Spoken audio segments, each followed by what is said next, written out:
Hey South Hills, I want to take a moment and share with you a verse that I've been sharing with our campus pastors and our staff. We've been looking at a verse that we want to use throughout the year to have an impact on our hearts and our lives, not just as a staff, but we want to trickle it down into our campuses.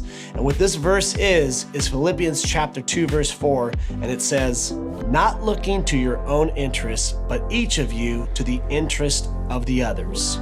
And so what we want to see happen as we go throughout the day, Monday, Tuesday, Wednesday, all the way through Saturday, that there would be moments in our life that we would actually pause and that we would intentionally just take a moment and breathe and look at the people around us and ask God for the interest of those that we're around. How many times do we actually do this? And so as a church, this is what I'm asking. Take time. Let this verse sink into your head and your heart. Memorize it. And as you go throughout the week, ask yourself the question, how? How can I pause and think about someone else in my life? And how can God possibly use me to meet that interest and invite them to be a part of an experience that's going to transform their hearts in a way that they would have never imagined?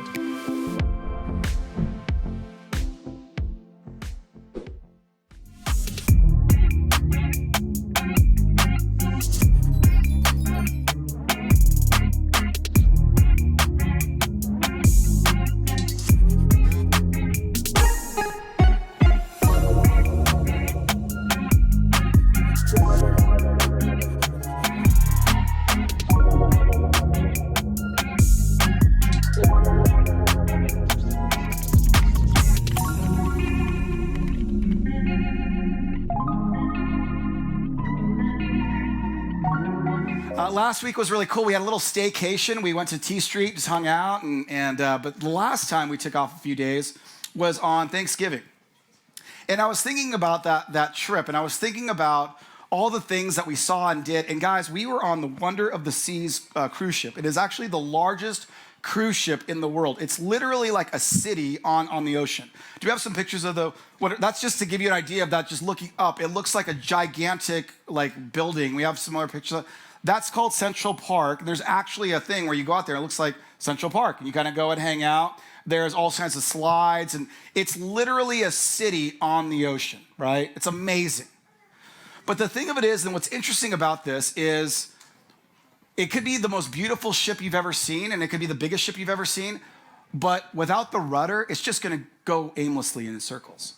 And guys, that's really how our relationships are when we think about it.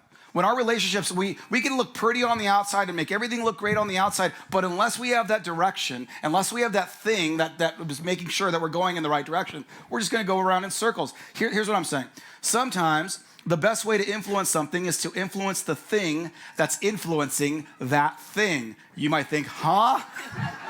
Who taught you how to spoke? That's terrible grammar. What are you talking about? I mean, influencing the thing that's, here's what I'm saying, guys. Let's take raising kids as an example, okay? A lot of times people say, we want to dedicate our time to raising our kids, so we don't really have enough time for each other because we want to make it about the kids. We only have the kids for a certain amount of time, so we want to make it about them, and we have each other for a lifetime. So the answer is to ask the question, how do you love your kids well and still give time for each other? And honestly, guys, I think in our culture, we're not really knowing how to do that very well. Because I saw a statistic, it was really interesting. For couples who have young children especially, the average time that they have sex is once every 6 months. That's twice a year. Gloria's like, oh dear God. This is live, Gloria. We're live right now. So. That is Gloria. She is single, gentlemen. She likes tacos and walks on the beach. So, anywho.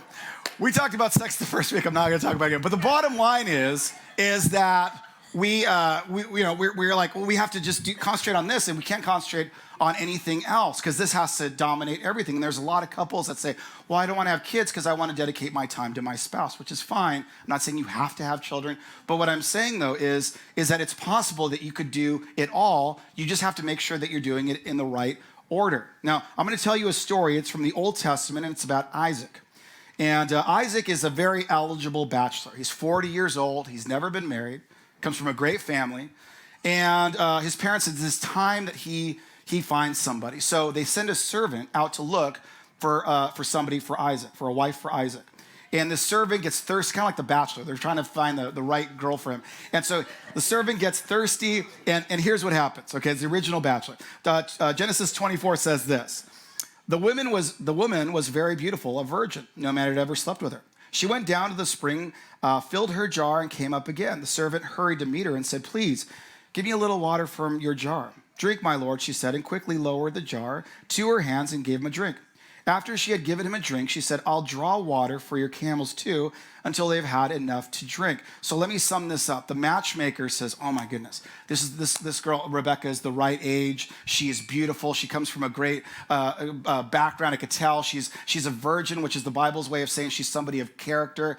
This is going to be the one. I've got to introduce her to Isaac. You know, you have ever done that? You ever seen like somebody, you're like, oh, I know my single friend's going to like this single friend, and they can't wait to meet them and match them up, okay? So then they meet. Genesis 24 says this. He went out on the field one evening to meditate, and as he looked up, he saw camels approaching. Rebekah also looked up and saw Isaac. She got down from the camel and asked the servant, who is that man in the field coming to meet us? He is my servant, he is my master, the servant answered. So he's like, that's the one I've been telling you about. So she took her veil and covered herself. So what is happening here?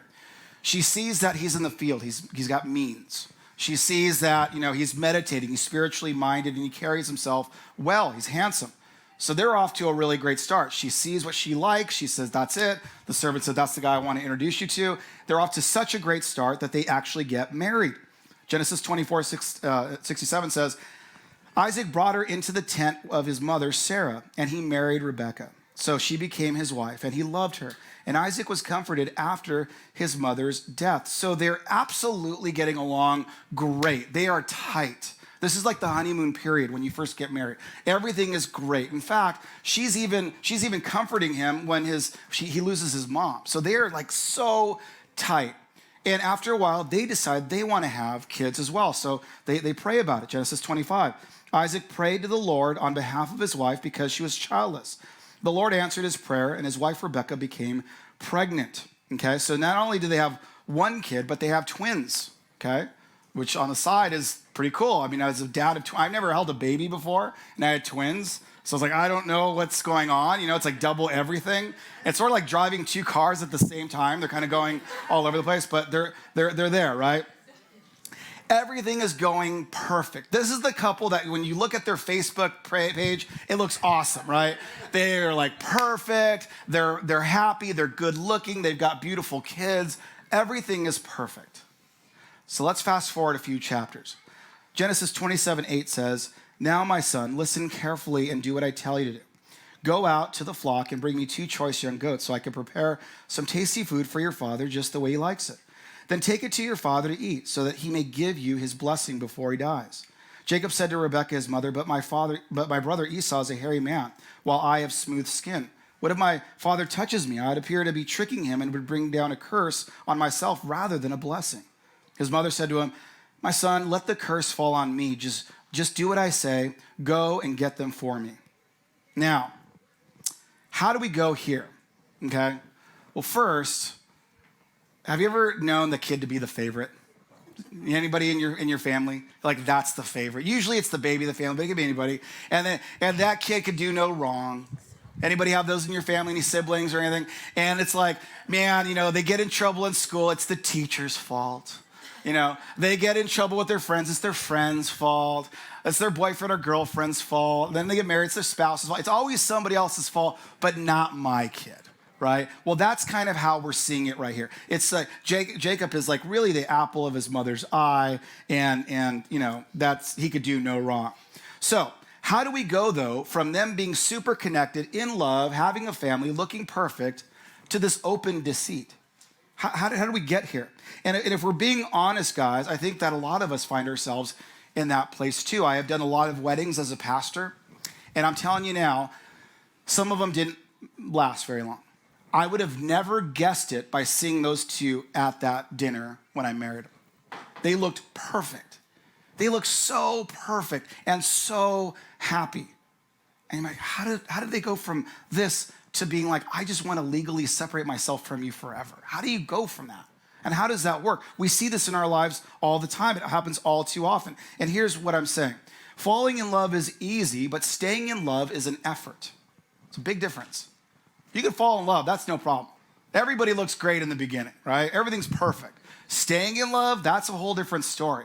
You see, marriage forces us to look at ourselves in different ways, guys. It forces us. You can't hide. Things you can hide when you're dating, you can't hide when you're married because it eventually comes out. You need an example. We're all adults here. So, like when you're dating and you want to look perfect when you're dating. You get ready, she gets ready, you get ready, the cologne, and you walk through it, and you got your perfect clothes on, and she has her perfect clothes on, and you don't want to eat too much because you don't want them thinking that you eat too much, and you don't want too little because you want to think that you didn't like it, and you're trying to do everything to make the other, and then if you have to go to the bathroom, you don't want them thinking you go to the bathroom, so you wait till after the date to go to the bathroom. It's like those things where but then you get married, and then it's like you're lucky if you have doors on the bathroom, right? Everything is exposed. It's like what? How did we get here? But you can't hide. Guys, we are so good at hiding ourselves and hiding our baggage and hiding our stuff. But when you get married, it's inevitably going to come out. It just will.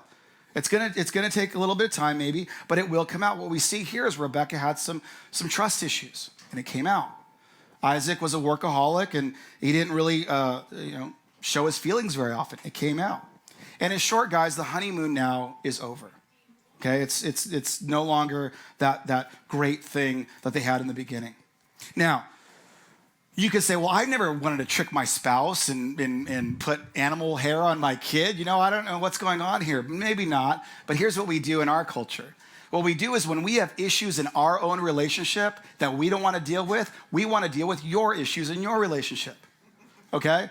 I don't want to deal with my own baggage. That's too hard and uncomfortable. I don't want to have to make tough decisions, so I'll tell you how to do your relationship.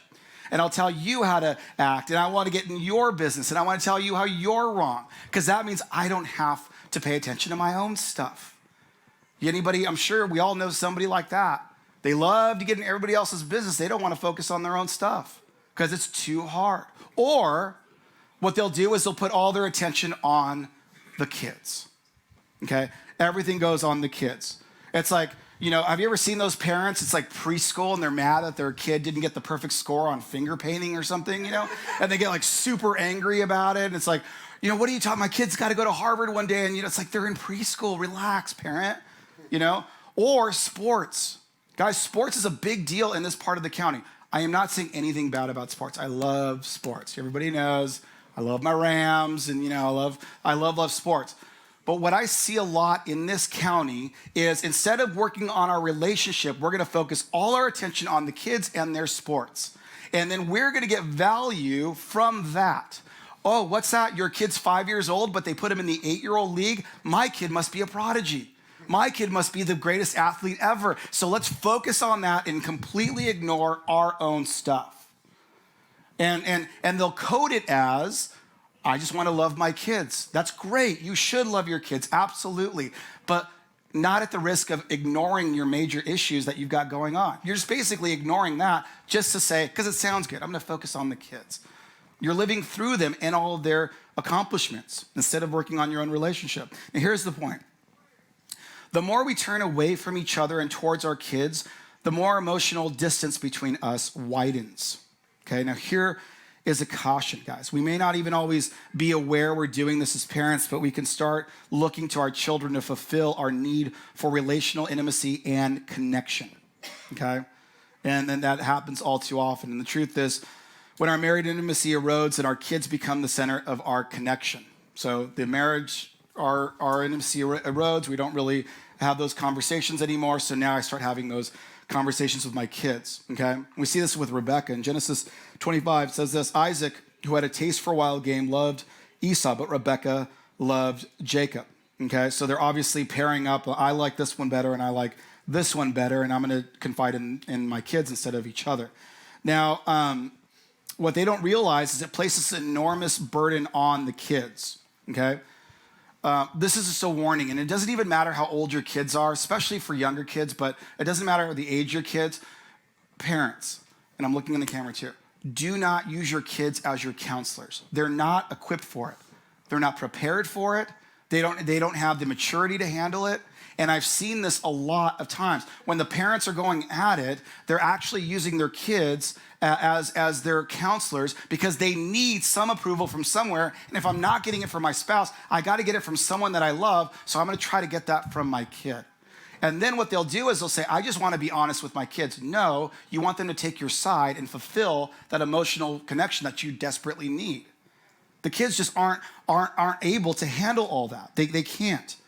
Now, when we try to get from our kids what we're meant to get from our spouse, they struggle to find their own identity, develop self-confidence, and find and pursue their own passions. All of your anxiety and stress and worry goes on them, and they can't possibly handle it. They just can't. And so that's it's not helping them. Okay? So what do we see with Esau and Jacob? They're doing exactly what they've been taught. Genesis 25 says, the boys grew up, and Esau became a skillful hunter, a man of open country, while Jacob was content to stay at home among the tents. Isaac, who had a taste for wild game, loved Esau, but Rebekah loved Jacob. Once, when Jacob was cooking some stew, Esau came in from the open country famished. He said to Jacob, quick, let me have some of that red stew. I'm famished. That is why he was also called Edom. So what we're seeing here is Esau as a hunter, like a skillful hunter. That's what daddy likes. Daddy likes that, so I'm dad's favorite. Jacob likes to stay home. I'm mom's favorite, and they've now taken sides, okay? Jacob is smarter, Esau is stronger, but they basically take sides. And the trick actually works. The problem is that it has long-term consequences. So it didn't solve Rebekah's problem. It actually has more and more bad consequences, right? So the crazy part for me, and maybe for you, if you grew up in Sunday school, and I did, they had these little felt people where you put the people on the felt. You remember that? I used to always like to make Jesus like fly and stuff. And so like they have these felt people and they put them up there. And every time I saw this story of Jacob and Esau, I go, what a jacked up family that is. That is crazy that a family would be like that. The thing is that most families do function this way.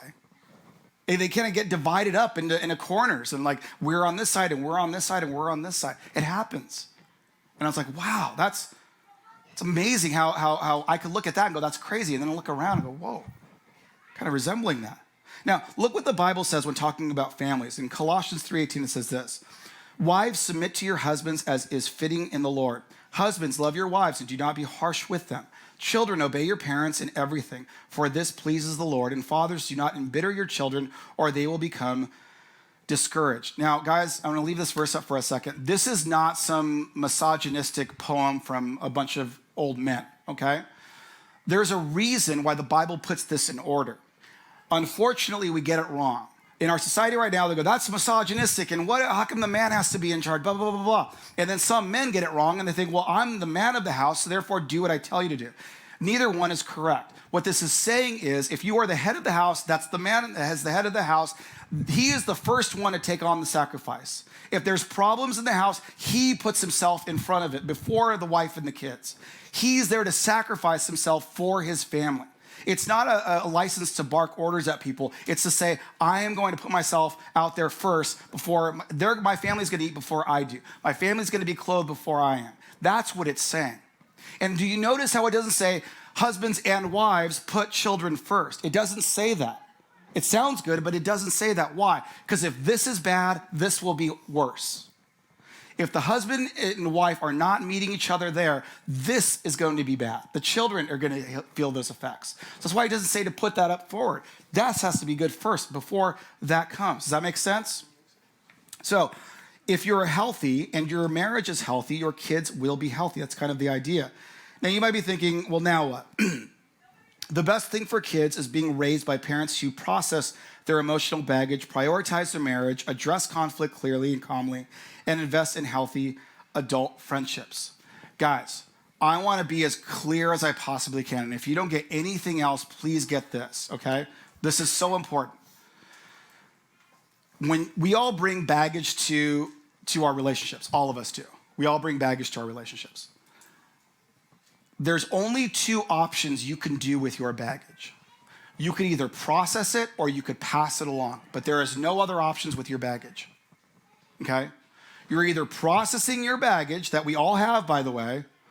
You're either processing it or you're passing it along, but there is no other options for it. And unfortunately, what we see is if a parent had anger issues and yelled in the house, guess what? That kid's gonna start to do the same with their kids. Or if they wanna break that cycle, they could process it instead of passing it along. You don't have to be a negative thing that you saw in your parents, but you're gonna have to process it. You can't just stuff it down. It's gonna come out anyway. Eventually, it's gonna come out. See, kids aren't just born, guys, they're bred. They're seeing what you do, they're seeing how you react, they're seeing how you handle stress and problems. They're gonna handle it the same way. So whatever they see, they're gonna do, okay? So think about this. What about me is creating this in you? Think about that. You want our kids' lives to be better? Well, how are we processing our stuff? Now, there are 3 ways you could focus today on healthy relationships. 3 ways. We're gonna go over them quickly. First off, you could prioritize your marriage. In Ephesians 5:33, it says, however, each one of you also must love his wife as he loves himself, and the wife must respect her husband. So make it clear to the kids, you're not gonna play me off of mom and mom off of dad. We're a tight team. You're not gonna do that. Okay. The next one is address conflict clearly and calmly. Matthew 18 says, if your brother or sister sins, go and point out their fault just between the 2 of you. If they listen to you, you have won them over. But if they will not listen, take 1 or 2 others along so that every matter may be established by the testimony of 2 or 3 witnesses.